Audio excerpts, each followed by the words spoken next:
aquí tengo el tanque de oxígeno. No mames, ve, está mi tanque de oxígeno, está bien malo mi paciente. No se me pone al pedo.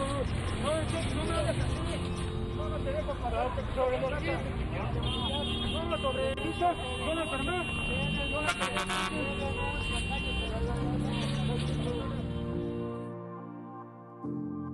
Ni automóviles ni personas. Salvo excepciones que viven o trabajan en la zona, la calzada favorita de los peregrinos está cerrada. A cada esquina y a lo largo de 17 cuadras de la calzada de Guadalupe, se instaló un rastrillo que desvaneció cualquier intento de procesión. Los poquísimos fieles que intentaron acercarse a la Basílica de Guadalupe, 310 hasta las 4 de la tarde, lo hicieron por calles secundarias y llegaron hasta este último retén en la esquina de Calzada de Guadalupe y la calle Garrido, el límite de un nuevo atrio extendido de esta iglesia monumental cerrada por un virus.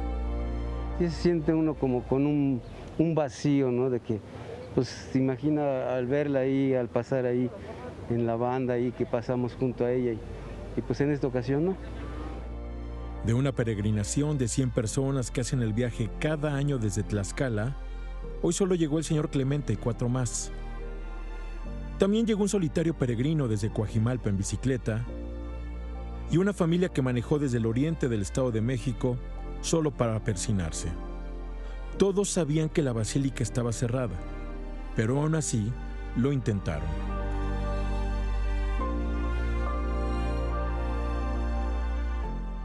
Por más difícil que esté el tiempo, ella no nos abandona ni Dios nuestro Señor. En las zonas comerciales próximas a la basílica, los vendedores de fe abrieron sus comercios a pesar del bajísimo número de visitantes. A ellos el día se les fue moviendo mercancía de un lado para otro y esperando a clientes que nunca llegaron. La señora Rosa Flores tiene 52 años ofreciendo medallas, figuras de yeso y crucifijos en este lugar. Nunca había tenido un diciembre tan malo. Hasta las 2 de la tarde, solo había vendido una imagen de 50 pesos. Sí nos sentimos tristes y abatidos porque sí esperábamos una fecha muy importante y querida por nosotros. La Basílica de Guadalupe abrirá sus puertas el lunes. Hasta entonces, los miles de metros cuadrados del atrio y su plaza estarán sin danzantes, sin antorchas, sin cantos ni oraciones. Uno de los destinos sagrados más visitados del mundo está en silencio por el coronavirus.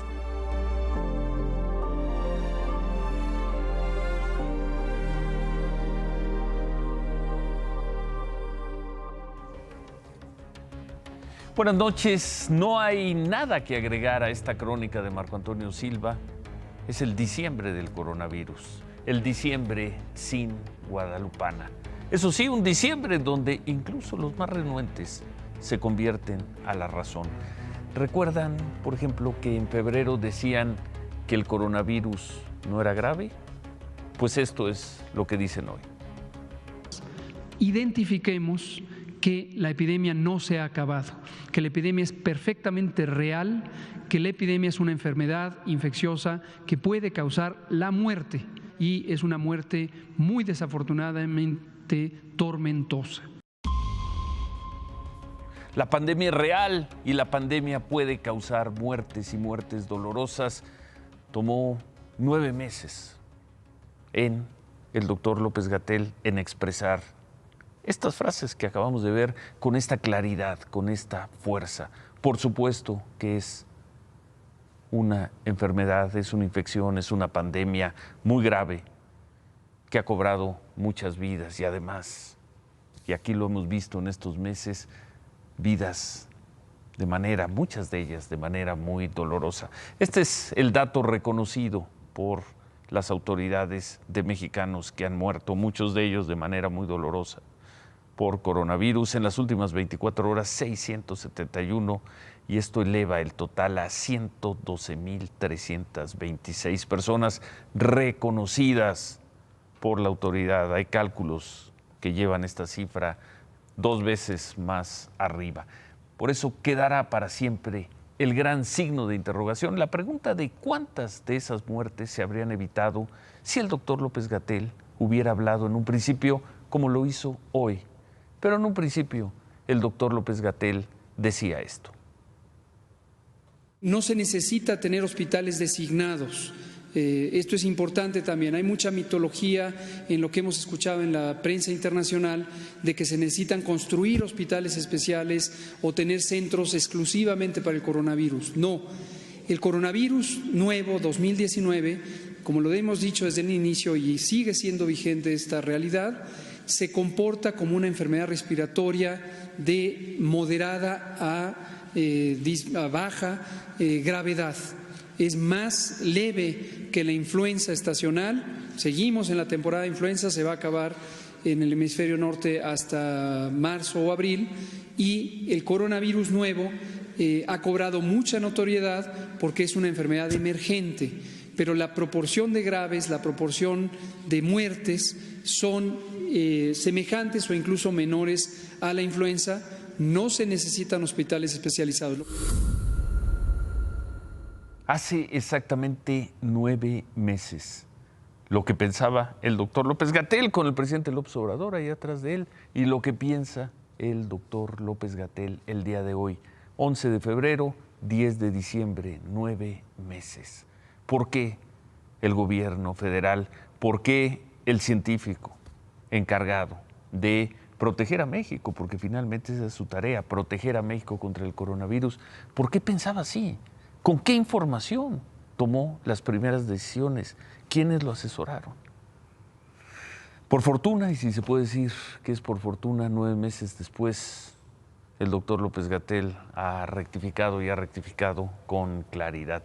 Lo hace en un día en que los contagios siguen al alza y cuando la curva de contagios, pues qué decir, vean dónde estaba hace unas semanas y dónde se encuentra hoy. Tuvimos otro día con más de 10,000 contagios, 11,897 en las últimas 24 horas para ser precisos. Pero la confusión no solo ha salido de parte del gobierno federal, de parte del doctor López-Gatell, hay una confusión de todo. Hay señales de alarma, se sabe que se está viviendo una situación muy difícil, hay poca disponibilidad de camas en los hospitales, hay alerta por la temporada decembrina, pero hay mucha confusión. Vamos a ver esto, por ejemplo. La Ciudad de México está en semáforo naranja al límite, pues eso dicen, naranja al límite, casi en rojo, pero así se vio esta tarde, son imágenes de esta tarde, el centro histórico, atrás de Palacio Nacional, en las calles de Correo Mayor, Corregidora, la entrada a la Merced. Ahí también están las romerías, en esa zona del centro. Desde hace una semana, tanto el gobierno de la ciudad como el federal han insistido en los llamados a la ciudadanía que se quede en casa, que no salga más que a lo esencial. Pero ahí están las imágenes. Esa es una ciudad que está en naranja con alerta. Vamos a ver ahora las imágenes de un municipio que ya está en rojo. Supuestamente en rojo no debería haber nadie en la calle. Es Ecatepec. Desde el martes anunciaron que se iban a semáforo rojo. Estas son imágenes de hoy. Está prácticamente igual que el centro de la Ciudad de México. Y estas imágenes, las últimas, ya son de la noche, es del tianguis navideños que cada año se instalan allí en Ecatepec, uno en la colonia Valle de Aragón, otro en Ciudad Azteca. ¿Cuál sana distancia? ¿Cuál quédate en casa? ¿Cuál cubrebocas? ¿Cuál cubrebocas bien puesto? A la gente no le importa. Y la autoridad, pues ante eso no tiene absolutamente nada que hacer.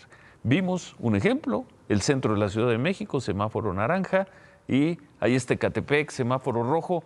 ¿Cuál es la diferencia? ¿Cuál es? Ninguna. En los hechos, ninguna.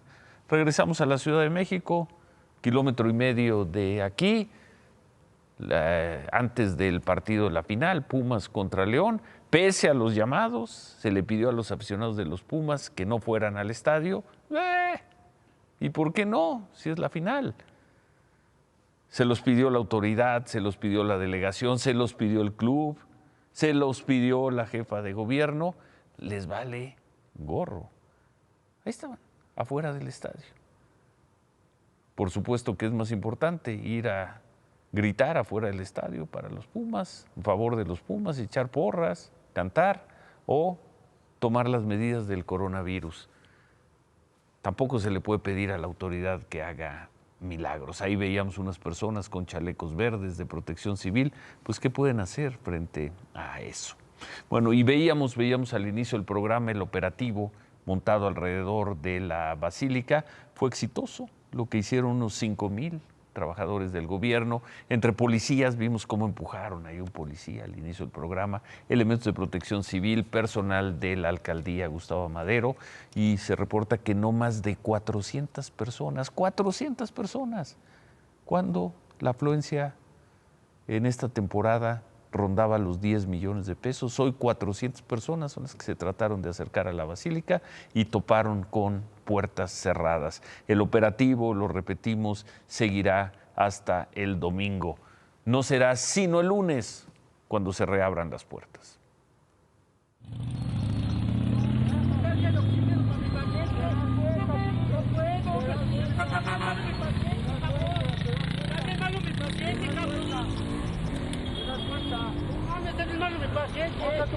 Aquí tengo el tanque de oxígeno. No mames, ve que mi tanque de oxígeno está bien malo mi paciente. ¿Por qué me pone al pedo? No me hagas así. No te dejo parar. No lo sobreviso. No lo enfermé.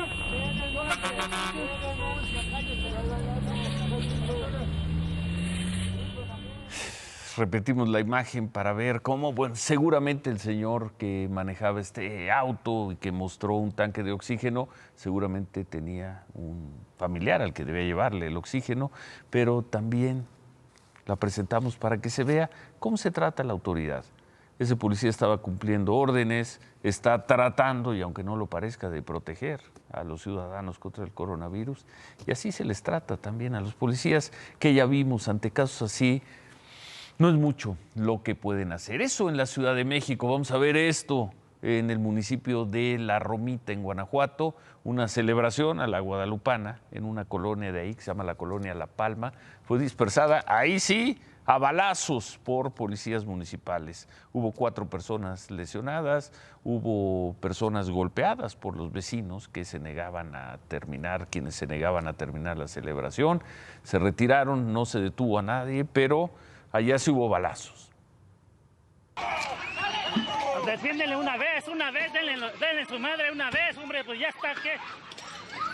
Ya, denle su madre, denle todo. Denle ese, una vez. No. Dale eso, dale, no tengan miedo.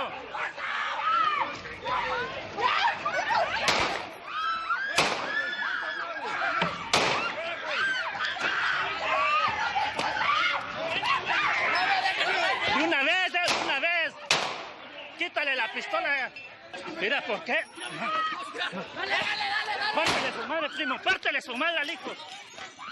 No, pártele una vez, primo. Una vez.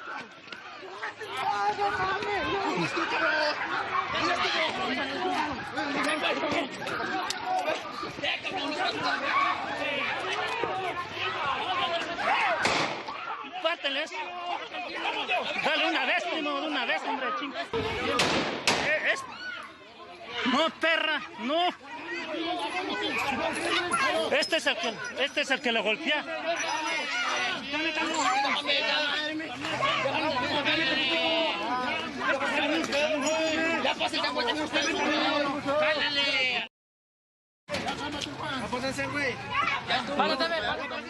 Como sea, la policía termina perdiendo siempre, lo mismo en la villa que en este poblado de Guanajuato. La secretaria de Gobernación, Olga Sánchez, se reunió de manera virtual con gobernadores del país. Supuestamente iban a estar todos los gobernadores. Les iba a hacer un llamado para que no bajen la guardia ante el coronavirus, pero pues solo atendieron al llamado 13 gobernadores, ni siquiera la mitad. 13 gobernadores. Por cierto, el único gobernador panista que estuvo ahí fue el de Quintana Roo, Carlos Joaquín González. Esa es la convocatoria hoy de la Secretaría de Gobernación en el tema del coronavirus. 13 de 32 gobernadores. El Comité Asesor de la Autoridad Regulatoria de Estados Unidos aprobó buena noticia, aprobó la vacuna contra el COVID-19 desarrollada por Pfizer y BioNTech. 17 votos a favor, 4 en contra. Los expertos determinaron que con base en la evidencia científica los beneficios de la vacuna superan sus riesgos para uso en personas mayores de 16 años y en los próximos días, y esos próximos días puede ser mañana o el fin de semana, la autoridad regulatoria de Estados Unidos decidirá si aprueba el uso de esta vacuna. Lo hará, no hay ninguna duda, según todos los especialistas, y esta decisión que tomó hoy la autoridad sanitaria de Estados Unidos es una decisión que vale también para México, porque el gobierno mexicano ya había dicho que la COFEPRIS autorizaría en función de lo que determinara la autoridad sanitaria de Estados Unidos. Ha dicho adelante con la vacuna, es decir, la vacuna quizá mañana mismo, quizá el fin de semana, viajará, volará a México. Aproximadamente tengo ya 8 horas tratando de dar una ventilación mecánica, ya es muy cansado.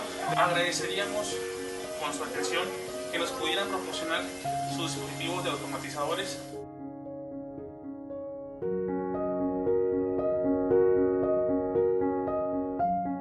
Crisóforo, te mandaron una carta. Papi, échale muchas ganas. Todos tus hijos, nietos, hermanos, estamos orando por tu pronta recuperación. Mi mami ya está en casa, ya no te preocupes. Sé muy fuerte, papi.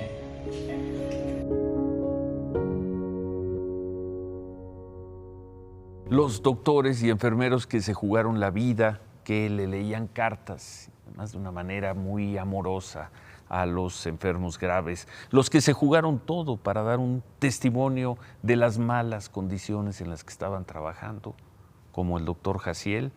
Por miles de personajes como ellos, los senadores hoy tomaron una decisión que honra al Senado.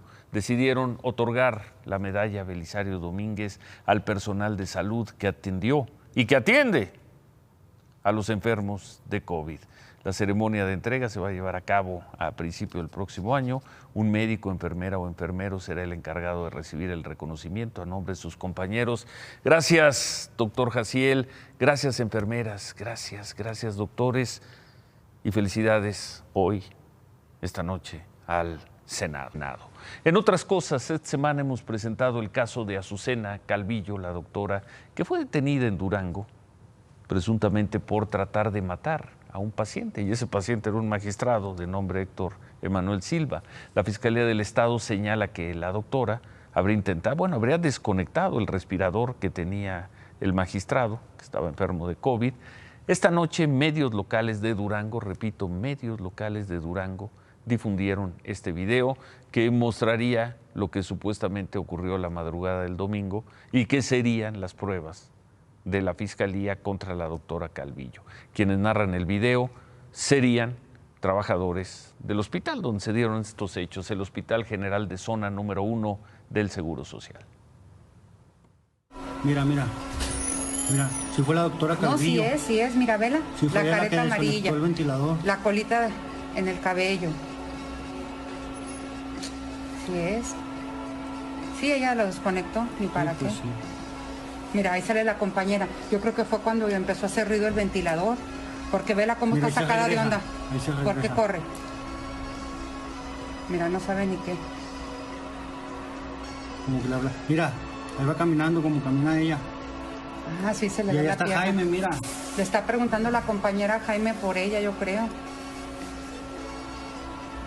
Mira, ¿por qué corre? No, ahí está. No es claro, no. Y ella lo quiso matar. Pero tan buena persona que se mira, ¿verdad? Es buena persona, o era buena persona. Mira, ahí está la compañera preguntándole a las otras, yo creo por la doctora.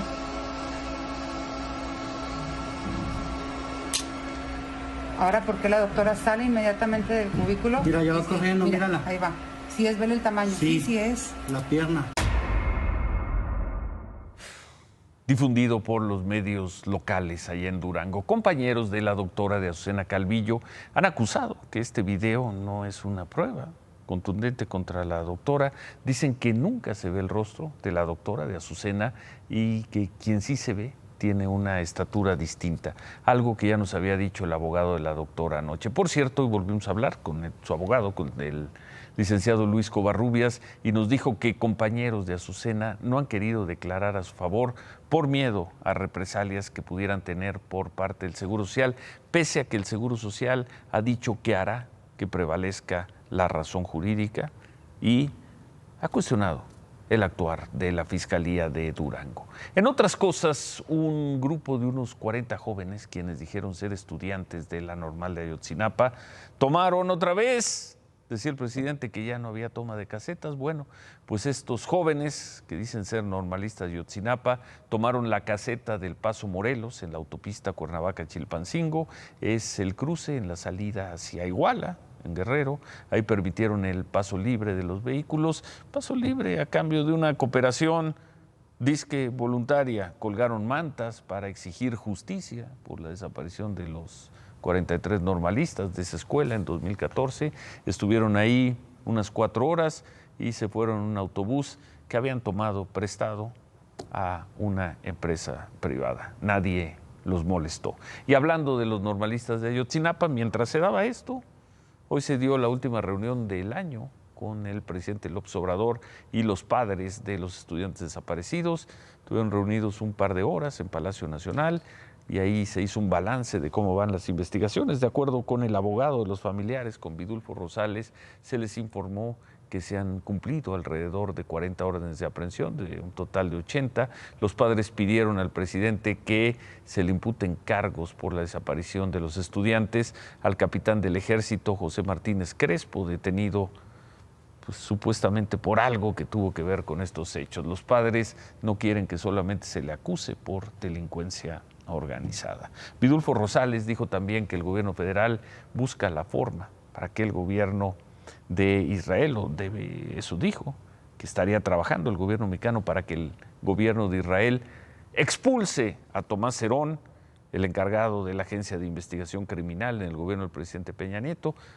Se supone que está en Israel y como México no tiene acuerdo de extradición con Israel, pues se le pidió al gobierno del presidente López Obrador que encuentre una fórmula para traer a Tomás Herón, prófugo, acusado de desaparición, tortura y delitos contra la Administración de Justicia. Bueno, vamos a ver estas imágenes. Hace unos días los diputados decidieron posponer para febrero, siguen pateando la decisión, pero bueno, van a posponer para febrero la iniciativa para poder usar libremente, para poder consumir libremente marihuana, iniciativa aprobada hace un par de semanas, hace 3 semanas por el Senado. Pero hoy el diputado de Morena, Sergio Pérez, y las perredistas Guadalupe Almaguer y Frida Esparza hicieron esto. Sembraron en la explanada central de San Lázaro una planta de marihuana. Dicen ellos que es para demandar que ya se apruebe su despenalización. Pues apruébenla. Qué bueno. Hacen su espectáculo, llega la prensa, todos muy contentos, pero siguen alargando y alargando y alargando el tema de la aprobación, como dicen ellos, para el consumo lúdico de la marihuana. Desde hoy comenzó en la Ciudad de México el operativo decembrino del programa Conduce Sin Alcohol. Los alcoholímetros van a operar las 24 horas del día, desde hoy y hasta el 6 de enero. Las autoridades afirman que el alcoholímetro se aplicará con medidas sanitarias. Incluso dijeron que este año van a utilizar nuevos dispositivos llamados AlcoStop, que es un medidor de ambiente que detecta la presencia de niveles de alcohol sin que la persona tenga que soplar. Pero bueno, como podemos ver en las imágenes, en algunos puntos de revisión, pues siguen usando el viejo alcoholímetro al que sí le tienen que soplar. Otro caso en el que la autoridad anuncia una cosa, pero a la hora de aplicarla, las cosas no son exactamente así. Vamos a ver este video que comenzó a circular hoy. Un hombre trata de evitar ser detenido de esta forma. Choca su vehículo contra la camioneta de los policías ministeriales que lo seguían. Se echa para atrás y choca. Esto fue afuera de la Universidad de las Américas, en Cholula, en Puebla. El hombre era seguido por ministeriales de la Fiscalía del Estado. Se dio cuenta y trató de huir. Los elementos lo detuvieron metros más adelante. Bueno, vamos a terminar la parte del coronavirus, como todas las noches, con las cifras del mundo. Ya veíamos Estados Unidos muy cerca de las 300,000 personas muertas. México, Brasil, la India, Italia. Y en las últimas 24 horas, ¿qué decir de Estados Unidos? Con su récord de contagios y con 3,411 personas muertas, 5 veces más que Brasil, 8 veces más que la India, 6 veces más que México. ¡Qué desastre! ¡Qué desastre! En otras cosas, anoche informamos del conflicto entre el gobierno de la Ciudad de México y la constructora Asjufi por la orden que emitió un juez para detener la demolición de la Torre Ansaldo en Periférico Sur. Hoy la secretaria del Medio Ambiente de la ciudad informó que ya paró los trabajos de demolición, aclaró que la orden del juez es una suspensión definitiva. Que la secretaria de Medio Ambiente aclaró también que va a presentar todos los recursos legales para poder continuar con la demolición. El caso Lozoya le da por fin réditos al gobierno del presidente López Obrador. Los nuevos dueños de Altos Hornos de México informaron que le pagarán al gobierno federal el equivalente a $200 millones por, y para que no quede duda, la reparación del daño que resultó de la venta de la empresa Agronitrogenados. Así es que el gobierno no solo recuperará esa cantidad, unos 4,000 millones de pesos, sino que obtiene el triunfo político cuando los nuevos dueños aceptan que, sin duda, así dicen, sin duda, hubo una acción fraudulenta en la compra que hizo el Pemex, dirigido por Emilio Lozoya, de la planta de agronitrogenados, propiedad, a fin de cuentas, de la familia del señor Alonso Ancira, quien está preso en España, en camino de ser extraditado. Los nuevos dueños, encabezados por el empresario Julio Villarreal, compraron las acciones de Ancira y le darán al gobierno los $200 millones que reclamaba como reparación por daño a las finanzas públicas. Victoria total del gobierno en lo económico y en lo político. Queda la pregunta de si esto significa también la libertad del señor Ancira. Hoy el presidente de la República dijo que le va a proponer a la Comisión Nacional de los Salarios Mínimos que aumente 15%. Tampoco hay que emocionarse tanto. Coparmex, todavía presidida por Gustavo de Hoyos. Ya no. No, hasta el 1 de enero entra sí. José Medina Mora. Ya había propuesto, la propuesta de Coparmex es que el salario pudiera aumentar entre 12 y 16%. El tema, el secreto está en cómo lo van a aumentar. Si es 15%, es decir, 123.22 por punto 15 y ese nuevo salario, sería un error y sería una barbaridad.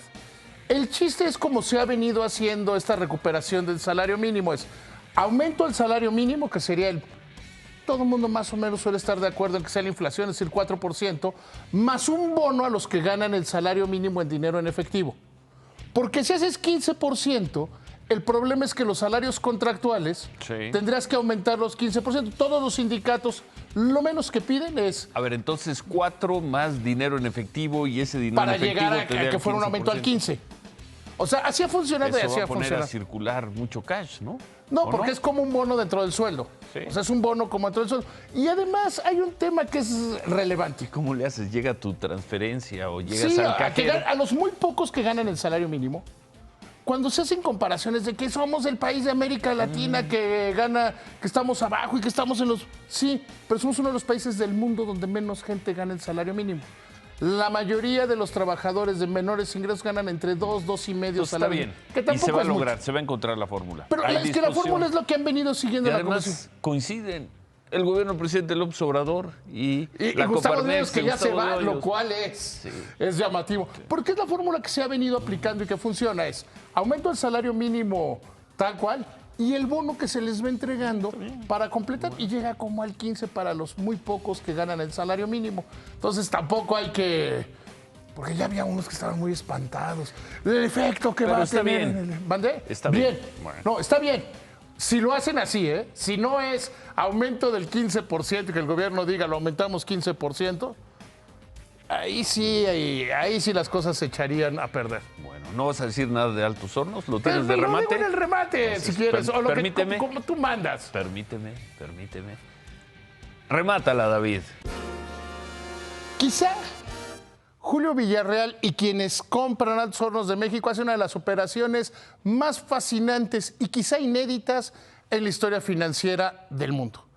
Compran una empresa para pagar un supuesto fraude y el supuesto defraudador quizá va a dejar de tener problemas legales. Una operación quizá que se va a convertir de libro de texto, tal vez no en lo económico. ¿Quién ganó en el fútbol, Javier? Empate Ciro, como les dije el lunes, buena final, cerrada y los Pumas jugando mejor que nunca, pero no les alcanzó. La vuelta el próximo domingo. Volvemos con eso y con el personaje, con los personajes del año. Volvemos.